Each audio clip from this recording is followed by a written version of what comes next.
Hello and welcome to Out of Combat, the Casters and Cantrips D&D After Show, where we discuss everything that happened in our most recent session, episode 20. I'm Virtual Spectre. I play Hayden. I'm joined by Moobs and Mac and Cheese, please. And wow, quite the emotional session today.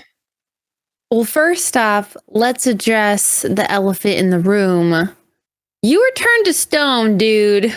The statue in the room. Yeah. The statue in the room. Yeah, I'll get that out of the way. The session was relatively short for me today. We were able to locate Azric, Moob's character, his mother. We had a brief reunion with her before we went on a further adventure into a cave. And we ran into some basilisks and I got petrified. So I sat around and just chilled for most of the session while like Moobs and Mac and the others kind of just carried the session. So now that's out of the way. How did we feel? No. How did you feel getting turned to stone as a player? Yep. Like a quarter of the way into the game. So here's the thing. I was a little based on the map. I was a little surprised that I actually got, I guess, attacked or stunned immediately because I guess I misread where our positions were. I thought I was around a corner. So when I had to make that first Constitution save, I was like, okay. Oh, yeah, same. I thought I was around the corner, too. Yeah, because like the line of sight, I could see just the top of the circle of the enemy. And I was like, oh, that's, I thought you had to see the whole square. Oh, yeah. And yeah, if you see a little sliver, that's fair game in D&D rules. So, and so I was like, all right, I failed. And at that point, we didn't know they were basilisks yet. Yeah, we didn't know. So I'm like, okay, I'm restrained. Fine, I could still deal with this. And I guess, I don't know if it was a surprise round or what, but I didn't get the opportunity to avert my gaze from the thing on that turn and then also the next turn. So I had to roll again and failed another con, and then that was it. I was Dunsies. So, yeah, I didn't get to do much. There's no easy fix. We need greater restoration to cure you, and we are not that level. We are not that. We're level 4 or something. 5. What are we? Yeah, level 5. Okay. You need to be level 9. It's a level 5 spell.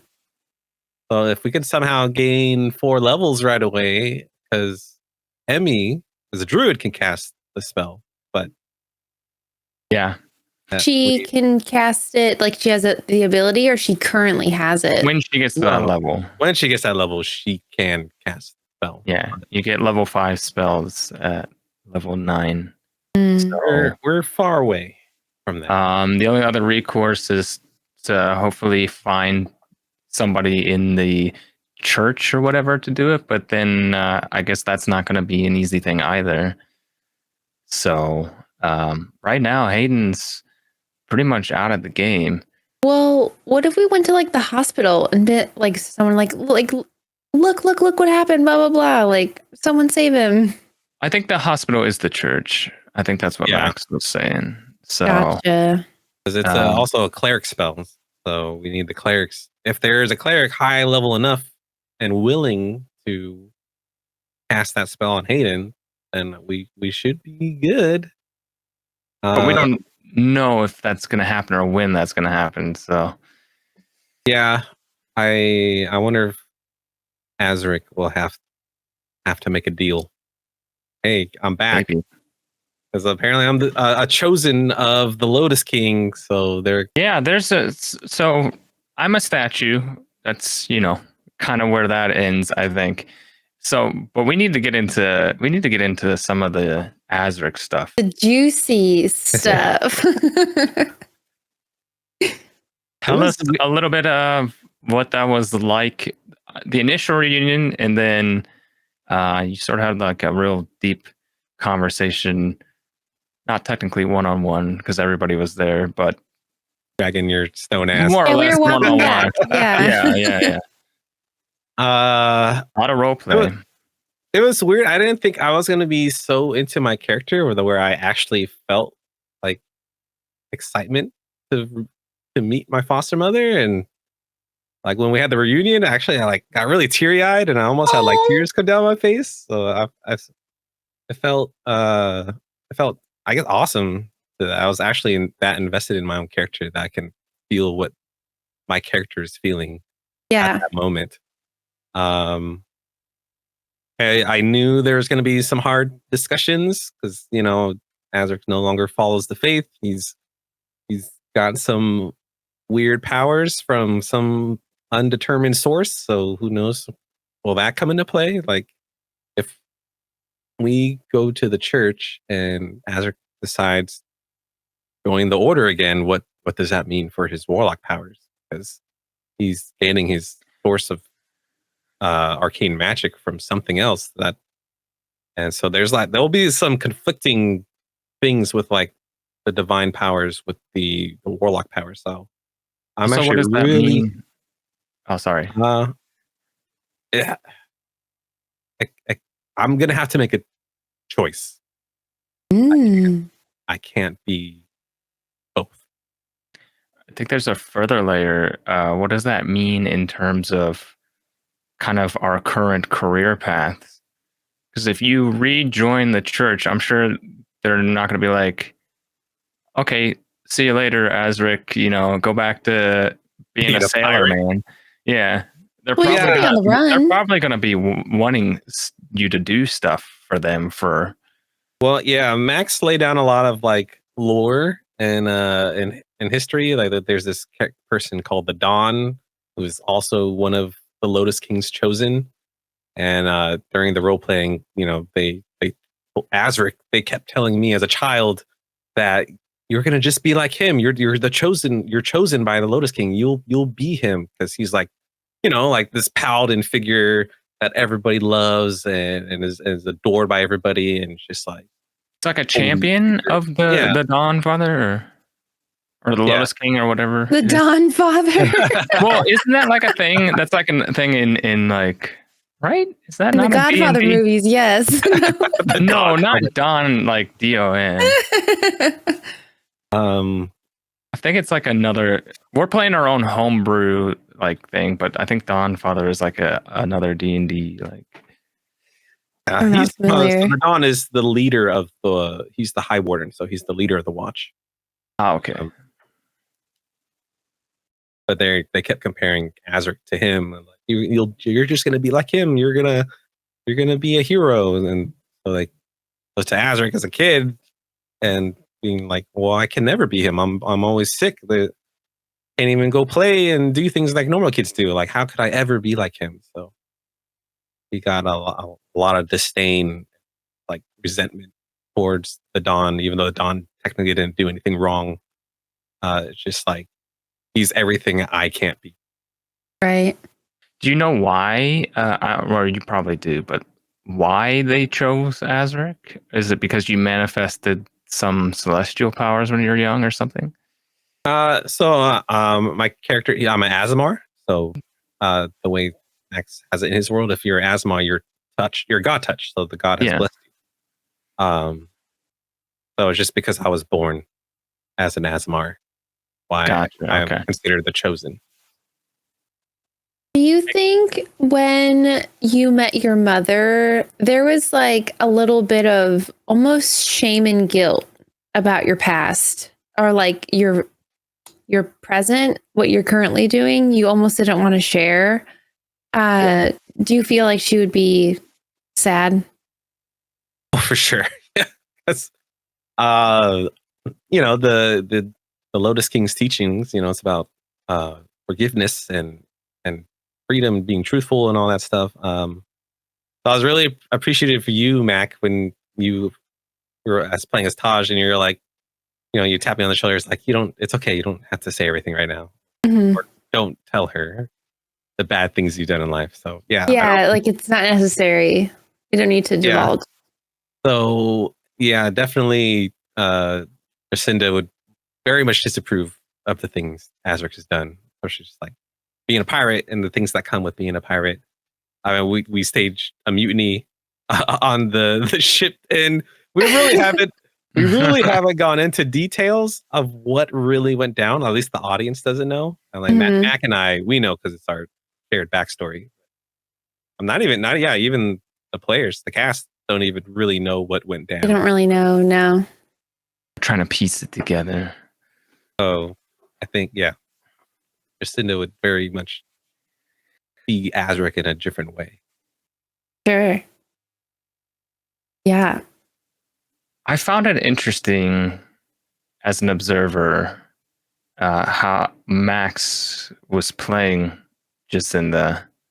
I loved it. Somebody who cast aside their position in the church, seemingly cast aside their faith, because she said, I don't have my powers anymore. I don't have any of that connection. But she was very proud, sort of proud, but also a little surprisingly steadfast when it came to trying to convince Azric, no, you are the chosen one. I think if Hayden was actually present at that time, he'd be kind of a little curious how they can immediately sort of flip their whole scenario from being I don't have any more faith to you're the chosen one. This is great. You need to pursue a relationship with the God again. And it's well, wait a minute. You are not. Yeah. Where's this coming from? I think it's more so I did this for me, but this is a better path for you. Have what I can't have, kind of. It's kind of how I take it, I suppose. Yeah, you can see it that way. How your parents always want what's best for you, even though it's not best for them. Yeah, sure. that could be possible. I know because when we talked to my foster brother, that and even when we were talking to my mother, she was like, I failed you because she thought I died. Her mission was to take care of me and raise me because Azric is one of the chosen and he's dead. And that was her mission. So maybe she felt because if she failed me as a child and she failed the Lotus King because I died. But none of that was her fault. But, she took that upon herself. She's like, well, I don't deserve to be part of the church because I failed. So so Azric is alive and that I'm back. And maybe it kind of reignited that wanting to go back to the church. It's everything's going to be fine. You're here. You're everything can go back to normal. But I don't know. I mentioned this briefly at the very end of our session, how in a lot of ways, what Azric went through when he was little, he's not wrong, in my opinion, to feel the way he does about the gods or that faith in particular. It sounded towards the end of our session like your mother changed your mind on that a bit.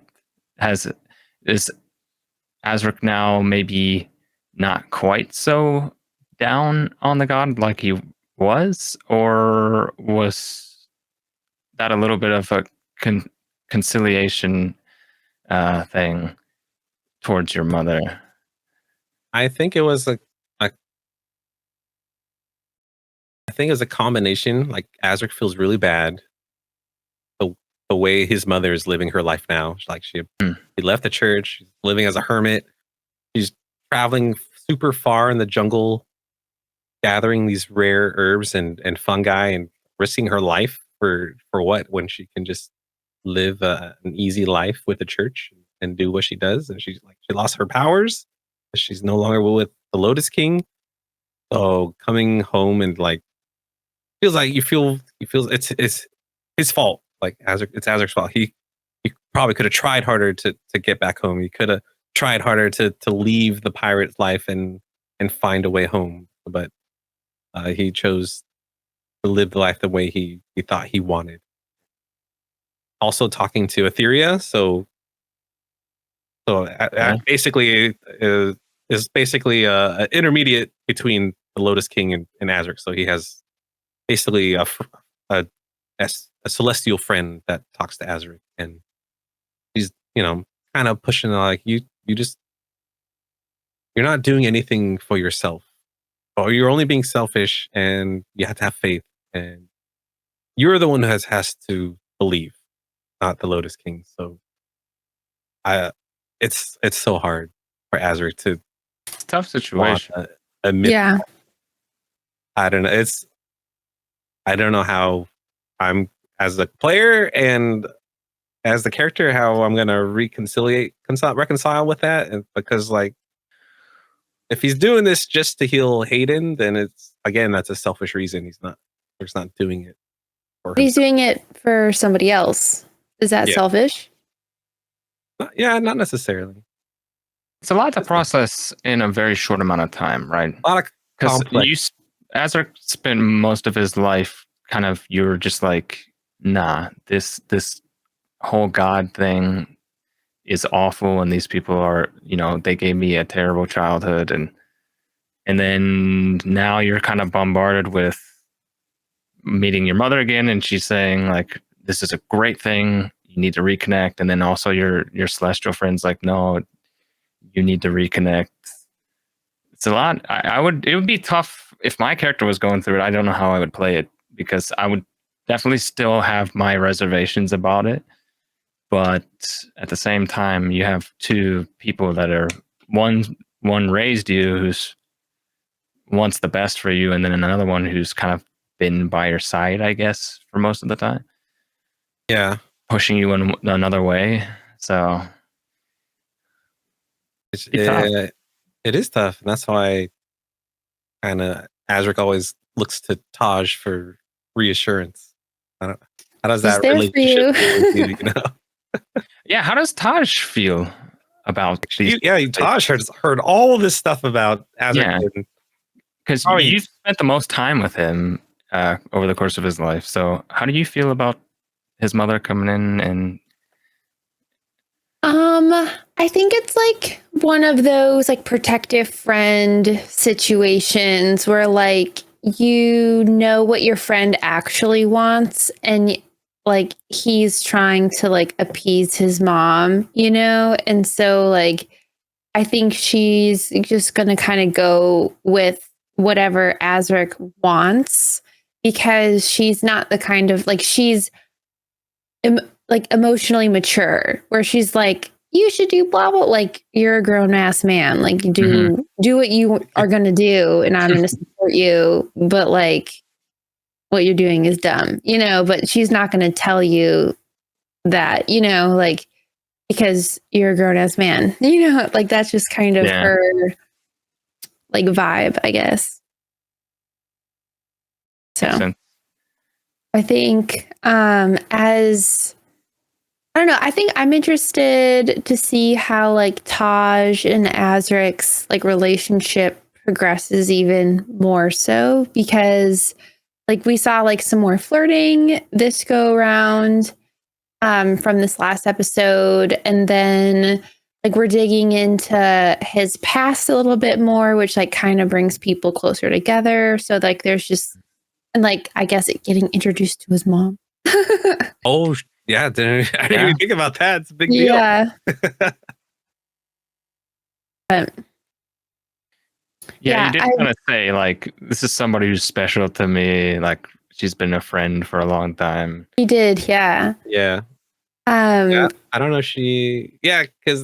Because Max has Jacinda, like when I said that, she saved me from the pirates, without really actually going into detail what actually happened. She like instantly grabbed Taj's hand and she's like, "Oh, thank you for being there for him." And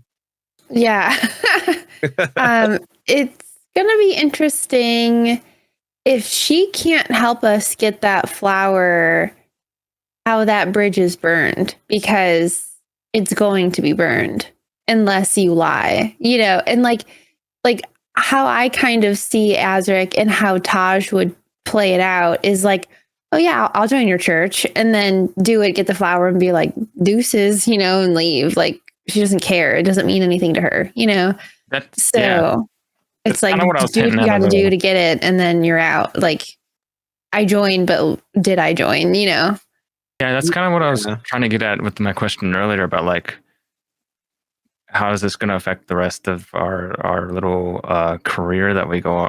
Or are you actually going to fully embrace the church again? And what are they going to want you to do? Versus are you just going to dip out with the flower and Yeah, get what you need and leave. Bye. Pirate's I life for me. I feel like we're, no pun intended, VS, that we're a rock in a hard place. Because so if Azric does return to the church, like he can't go out and do pirating stuff.